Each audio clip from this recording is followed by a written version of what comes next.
Hello students, welcome to all about civil. Concrete technology की unit 1 हमने concrete के बारे में पढ़ा था और कंक्रीट की प्रॉपर्टीज़ पढ़ी थी। तो फिलहाल हम अब इसमें हिंदी के जितने भी टर्म्स हैं वो यहाँ पर क्लियर कर लेंगे। ऑलरेडी हम सारी प्रॉपर्टीज़ वहाँ पर पढ़ चुके हैं, तो वही सब चीज़ें अब हिंदी में हैं। तो कंक्रीट के गुण। कंक्रीट एक मिश्रित सामग्री है जो उपयुक्त अनुपात में सीमेंट, रेत, समुच्चय और पानी को मिलाकर प्राप्त की जाती है।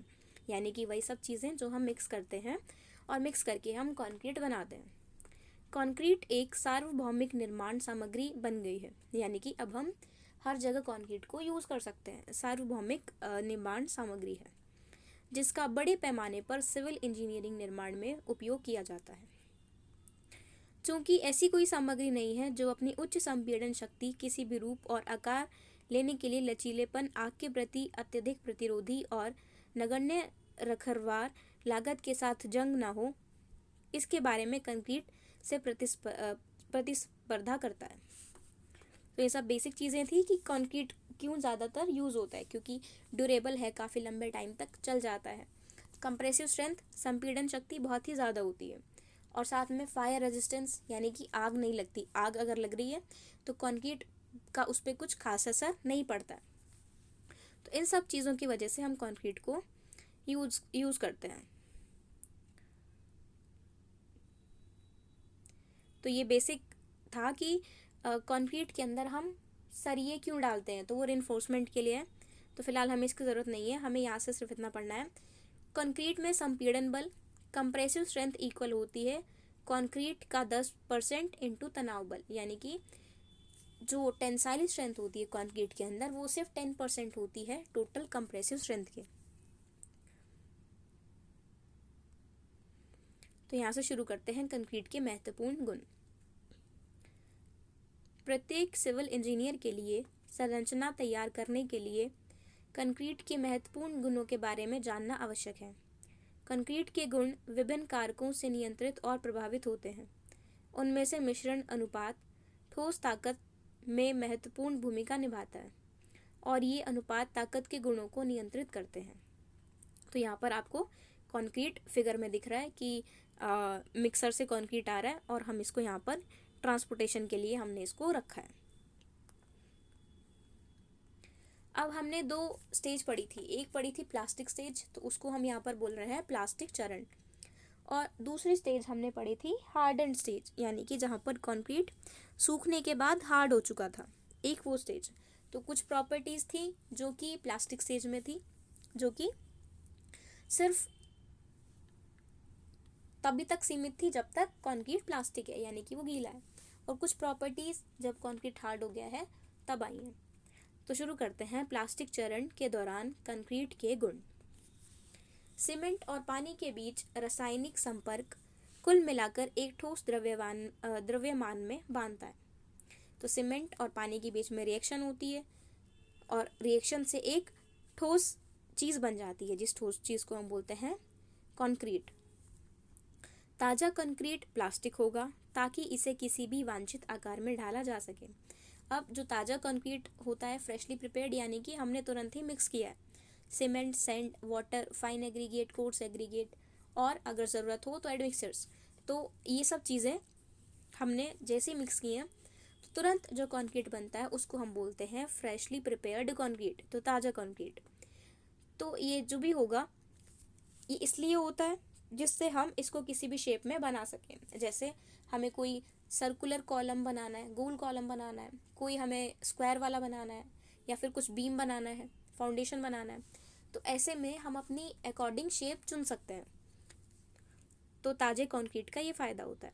अब क्या क्या डिपेंड कर रहा है, क्या क्या इसमें फैक्टर्स हैं अलग अलग। तो सबसे पहला है कंक्रीट की व्यवहारिकता। व्यवहारिकता कंक्रीट की एक जटिल संपत्ति है। ताज़ा मिश्रित कंक्रीट की व्यवहारिकता आसानी और समरूपता को निर्धारित करती है, जिसके साथ इसे मिश्रित, रखा, संकुचित और समाप्त किया जा सकता है। एक अच्छा व्यवहारिक कंक्रीट को संघनन के बाद कोई अलगाव और रक्तस्राव नहीं दिखना चाहिए, यानी कि जो हमने पढ़ा था सेग्रीगेशन और ब्लीडिंग उसके अंदर बिल्कुल नहीं होनी चाहिए। पृथक्करण के बिना कंक्रीट से निपटने के लिए कंक्रीट में आवश्यक चिकनाई होती है और इसे अपनी समरूपता को खोने के बिना स्थिति में रखा जाना चाहिए। न्यूनतम प्रयास के साथ संकुचित और आसानी से समाप्त हो जाएगा। तो अब क्या क्या चीज़ें इसमें यूज़ होती हैं? तो फिलहाल है किन किन फैक्टर्स पर वर्केबिलिटी डिपेंड कर रही है। तो वो है अनुपात, मिश्रण करने में दक्षता, यानी कि कैसे हम मिक्स कर रहे हैं चीज़ों को, अलग अलग जो cement, sand, fine aggregate, coarse aggregate, ये सब हम कैसे उनको मिक्स कर रहे हैं। फिर साथ में पानी सीमेंट अनुपात, यानी कि वाटर सीमेंट रेशो कैसा है। फिर कैसी ग्रेडिंग है। फिर मिश्रण में ठीक सामग्री का प्रतिशत, यानी कि अगर कितना केजी हमें सीमेंट डालना है उसी अकॉर्डिंग हम डालें, ज़्यादा या कम उसमें ना करें पैसे बचाने के लिए। तो प्रॉपर चीज़ें हम ऐड कर रहे हैं। प्रवेश का उपयोग, तो ये सब फैक्टर्स पर डिपेंड कर रहा है। हम आमतौर पर कंक्रीट की व्यावहारिकता की जांच करने के लिए स्लम्प टेस्ट करते हैं। वर्केबिलिटी टेस्ट करने के लिए हम जनरली स्लम्प टेस्ट को परफॉर्म कराते हैं। स्लम्प टेस्ट आपको ईजिली जब भी आप कहीं साइट पर जाओगे जो कि अच्छी साइट होगी, मतलब बड़ी साइट होगी, तो वहाँ पर आपको देखने के लिए मिल जाएगा कि एक कोन शेप में मोल्ड होता है, सांचा होता है, तो उसके अंदर हम कंक्रीट को भर देते हैं, फिर उसको निकालते हैं। तो कंक्रीट कितना वहाँ से बैठ रहा है, कितना वहाँ से कंक्रीट गिर रहा है, उसको हम अलग अलग लेंथ में मेजर करते हैं। फिर वहाँ से हम देखते हैं कि स्लम्प वैल्यू कितनी आ रही है। ये स्लम्प वैल्यू भी हम डिस्कस करेंगे। तो फिलहाल बस इतना जानो कि वर्केबिलिटी टेस्ट करने के लिए हम स्लम्प टेस्ट का यूज़ करते हैं। नेक्स्ट, कंक्रीट का अलगाव, यानी कि कंक्रीट में जो सेग्रीगेशन होता है। ठोस मिश्रण से मोटे एकत्रीकरण को अलग करना कंक्रीट का पृथक्करण कहलाता है। एक अच्छा कंक्रीट मिश्रण के बाद कम अलगाव को नहीं दिखाना चाहिए। अत्यधिक अलगाव के कारण कंक्रीट में घनत्व में हनीकॉम्बिंग जो होता है और कमी होती है और अंततः कठोर कंक्रीट की ताकत का नुकसान होता है। तो इससे क्या होता है, अगर हमारे कंक्रीट के अंदर सेग्रीगेशन हो रहा है तो स्ट्रेंथ कम हो जाती है। ऑलरेडी हम ये सब कुछ जब हमने डिटेल में डिस्कस किया था वहाँ पर हमने पढ़ लिया था कि अगर सेग्रीगेशन हो रहा है तो हनीकॉम्बिंग हो सकती है उसके अंदर। हनीकॉम्बिंग एक डिफेक्ट होता है, तो हनीकॉम्बिंग हो सकती है और साथ में स्ट्रेंथ काफ़ी कम हो सकती है। तो ये सेग्रीगेशन का नुकसान है। तो यहाँ से आपको हिंदी में भी सब बातें समझ आ गई होंगी। नेक्स्ट है ब्लीडिंग इन कंक्रीट। ताजे मिश्रित कंक्रीट से पानी को अलग करने को ब्लीडिंग कहा जाता है। एक अच्छा ठोस को कम, अगर कोई अच्छा कंक्रीट है तो उसमें ब्लीडिंग नहीं होनी चाहिए।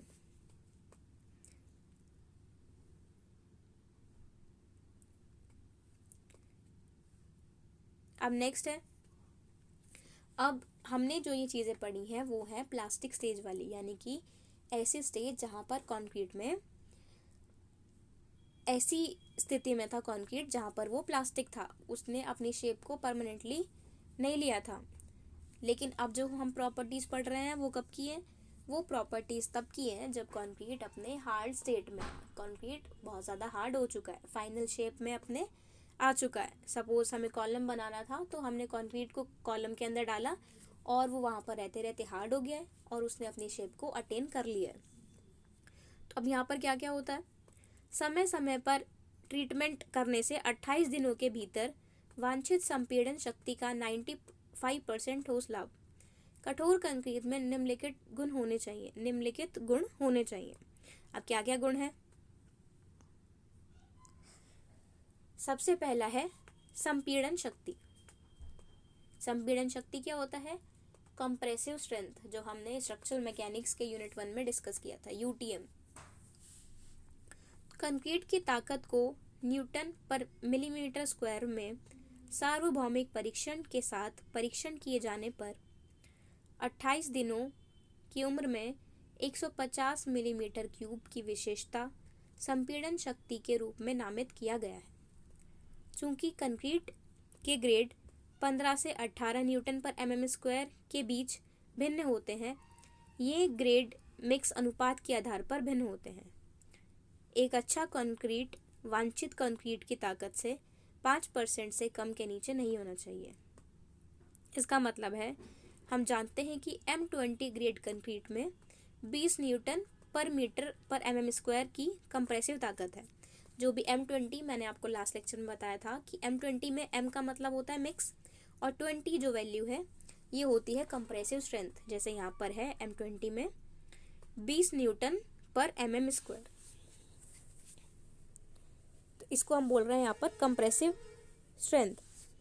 एक अच्छा कंक्रीट 28 दिनों के बाद यूटीएम के साथ परीक्षण किए जाने पर 19 न्यूटन पर एमएम स्क्वायर से कम नहीं होना चाहिए। 5% से, यानी कि जितनी भी टोटल वैल्यू है इसके 5% से कम नहीं होना चाहिए।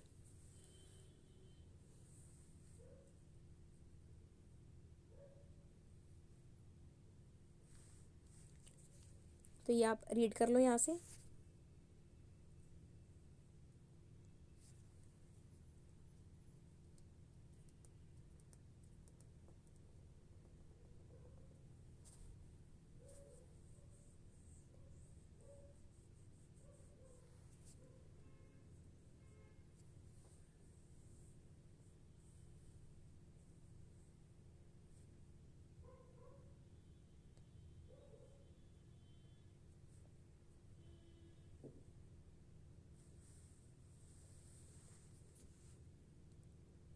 तो नेक्स्ट है, इसके बाद है कंक्रीट की तन्यता ताकत। तन्यता ताकत होती है टेंसाइल स्ट्रेंथ। कंक्रीट की तन्यता ताकत जैसे कि ऊपर चर्चा की गई है, तनाव में कंक्रीट बहुत कम है। कंक्रीट की तन्यता ताकत एक महत्वपूर्ण प्रॉपर्टी है इसकी, जो संरचना की दरार की सीमा और चौड़ाई को प्रभावित करती है। एक अच्छे कंक्रीट में तन्य शक्ति 1/10 गुना होनी चाहिए, जो संपीड़ित शक्ति है। इसके अनुसार 456-2000 कंक्रीट की तन्यता ताकत विशेषता घन संपीड़न ताकत से गणना की जा सकती है। अब कंक्रीट के तन्यता ताकत कैसे हम निकाल सकते हैं, यानी कि टेंसाइल स्ट्रेंथ हम कंक्रीट की ये निकाल सकते हैं। FCR = 0.7 √FC न्यूटन पर एमएम स्क्वायर। तो ये फॉर्मूला है कंक्रीट की तन्यता ताकत को पता लगाने का।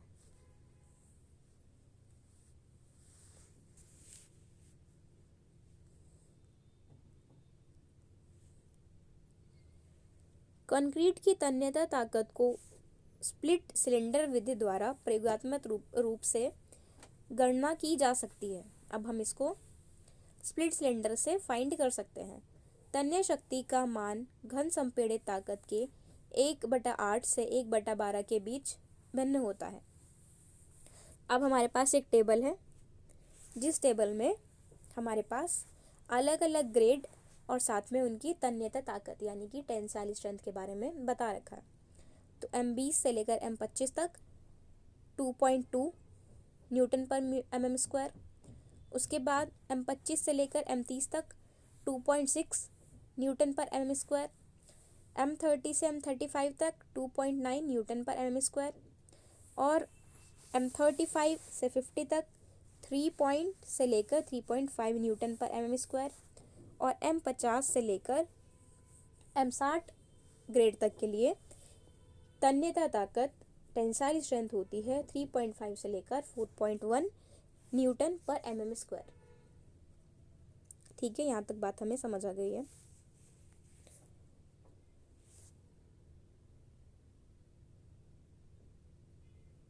बेसिकली टेंसाइल स्ट्रेंथ जो होती है वो कंप्रेसिव स्ट्रेंथ के लगभग 10% होती है। तो जैसे आप पहले में देख रहे हैं 20 से 25, तो अगर हम 20 का देखें, 20 का 10% कितना होगा 2। तो यहाँ पर आपको तन्यता ताकत दिख रही है 2.2, क्योंकि ये M20 से लेकर M25 के बीच में है। और हमने पहले ही पढ़ लिया है कि जो टेंसाइल स्ट्रेंथ होती है वो कंप्रेसिव स्ट्रेंथ के लगभग 10% होती है। हर केस में आपको ये चीज़ देखने के लिए मिलेगा।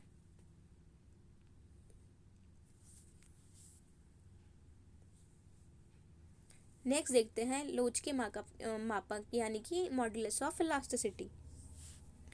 कंक्रीट की लोच मापांक संरचनात्मक कंक्रीट सदस्यों के विक्षेपण की गणना के लिए आवश्यक एक महत्वपूर्ण संपत्ति है। लोच के मापक तनाव और तनाव के बीच का अनुपात है। 456-2000 कोड के अकॉर्डिंग क्या है ये?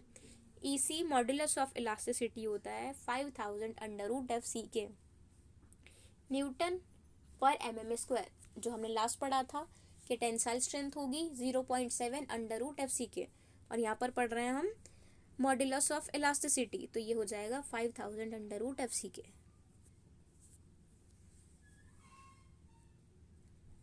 इसको आप यहाँ से रीड करो।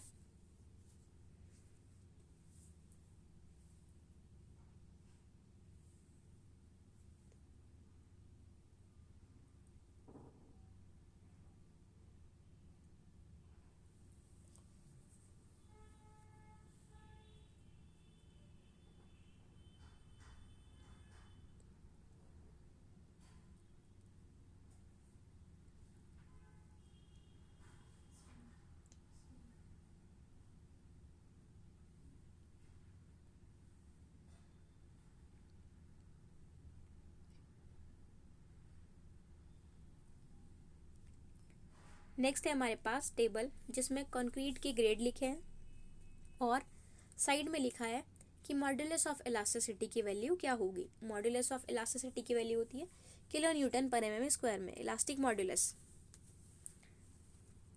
तो M20 से लेकर M25 तक वैल्यू है 30, M25 से M30 तक वैल्यू है 31 और M30 से M35 तक वैल्यू है 32। M35 से M50 तक वैल्यू है 33 से लेकर 35।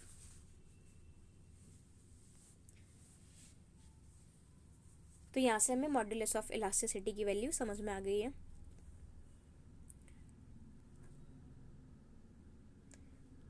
एफ सी के इस फॉर्मूला में E C is equals to under 5000 under root F C K, और एफ सी के बता दिया आपको। एफ सी के होता है कैरेक्टरिस्टिक कंप्रेसिव स्ट्रेंथ, यानी कि 28 दिनों में जितनी कंप्रेसिव स्ट्रेंथ आती है उसको हम बोलते हैं कैरेक्टरिस्टिक कंप्रेसिव स्ट्रेंथ। जैसे कि अगर M20 है तो 20 किलो न्यूटन 20 न्यूटन पर mm स्क्वायर इसकी कंप्रेसिव स्ट्रेंथ है। नेक्स्ट देखते हैं पॉइजन्स रेशो। विष का अनुपात ये नहीं होगा क्योंकि इसने पूरा पेज को ही हिंदी में कन्वर्ट कर दिया है, तो बेसिक टर्म यहाँ से बस आप डेफिनेशन देखना, हेडिंग्स में चेंज आ गया है। पॉइजन्स रेशो, तो पॉइजन का नाम तो हिंदी में पॉइजन ही है, तो पॉइजन्स रेशो क्या होगा? जब ठोस एक दिशा में संकुचित होता है तो यह आमतौर पर संपीड़न की दिशा के लिए लंबवत अन्य दो दिशाओं में विस्तार करता है। यानी कि जैसे वही गुब्बारे वाला एग्जाम्पल, अगर हम गुब्बारा हाथ में लेकर दोनों साइड से उसको दबा रहे हैं तो बाकी की जो साइड्स बची है वहाँ से वो फैलने लगेगा। तो जहाँ हम कंप्रेशन कर रहे हैं वहाँ से तो कंप्रेशन हो रहा है, लेकिन बाकी की जो डायरेक्शंस हैं वहाँ से लेंथ इंक्रीज हो रही है। तो जब हम इसका रेशो फाइंड करते हैं तो ये इस रेशो को हम बोलते हैं पॉइजन्स रेशो। लंबाई में परिवर्तन की गणना की गई है और मौजूदा लंबाई में जोड़ा गया है। पॉइजन्स अनुपात उस शक्ति कंक्रीट के लिए 0.1, यानी कि बहुत ही हाई स्ट्रेंथ कंक्रीट होगा तो वैल्यू होती है 0.1, और कंक्रीट अगर लो होगा वीक होगा तो उसकी वैल्यू होती है 0.2।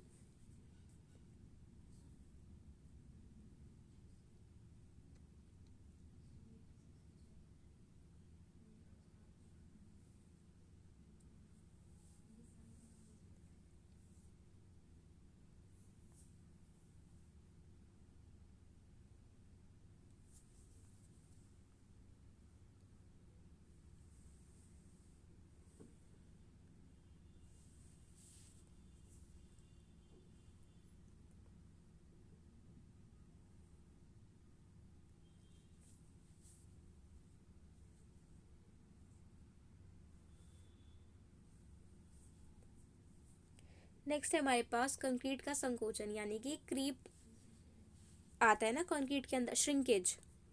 तो श्रिंकेज है कंक्रीट को सुखाने और सख्त करने की प्रक्रिया के दौरान मात्रा में कमी को संपत्ति को कंक्रीट का संकोचन कहा जाता है, यानी कि कंक्रीट की श्रिंकेज हम इसको बोलते हैं। कंक्रीट की वजह से दरारें आ सकती हैं। संकोचन दरार की एक घटना कंक्रीट और पर्यावरणीय परिस्थितियों के अनुपात और अवयवों पर निर्भर करती है। IS 456-2000 के अनुसार संरचना को डिज़ाइन करते समय 0.0003 के कुल सिकुड़न को माना जाता है, यानी कि इतना हम श्रिंकेज को पहले ही मान के चलते हैं कि इतना श्रिंकेज आएगा ही आएगा। तो एग्जाम्पल जैसे आप देख सकते हैं यहाँ पर क्रैक्स आ रहे हैं, तो ये किस वजह से है? श्रिंकेज इन कंक्रीट की वजह से है। और लास्ट में हमारे पास क्रीप, तो रेंगना ये गलत लिखा है यहाँ पर क्योंकि पूरा पेज ही हिंदी में कन्वर्ट हो गया था। आप यहाँ समझना क्रीप क्या होता है।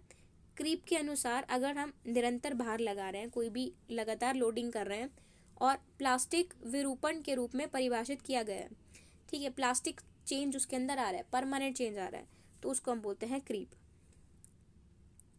क्रीप को लोडिंग के विभिन्न युगों में लोचदार खिंचाव के अंतिम क्रीप के अनुपात के रूप में परिभाषित किया गया है, और ये रेशो होता है अल्टीमेट क्रीप का और इलास्टिक क्रीप का। तो 7 दिन में क्रीप कॉफिशिएंट हो जाता है 2.2, 28 दिन में हो जाता है 1.6 और 1 साल बाद हो जाता है 1.1। यानी कि जैसे जैसे टाइम बढ़ता रहता है क्रीप कॉफिशिएंट की वैल्यू कम होती रहती है। 7 दिन में है 2.2, 28 दिन के बाद है 1.6 और 1 साल के बाद है 1.1। तो जितनी बेसिक प्रॉपर्टीज़ थी हमने कंक्रीट की यहाँ पर हिंदी में भी कवर कर ली है। बेसिक टर्म्स अब आपको हिंदी में सब यहाँ पर समझ आ गई होंगी, और हमने मेन टर्म तो इंग्लिश में डिस्कस कर ही लिया है। तो नेक्स्ट लेक्चर में अब हम आगे के टॉपिक्स कंटिन्यू करेंगे। Okay, thank you.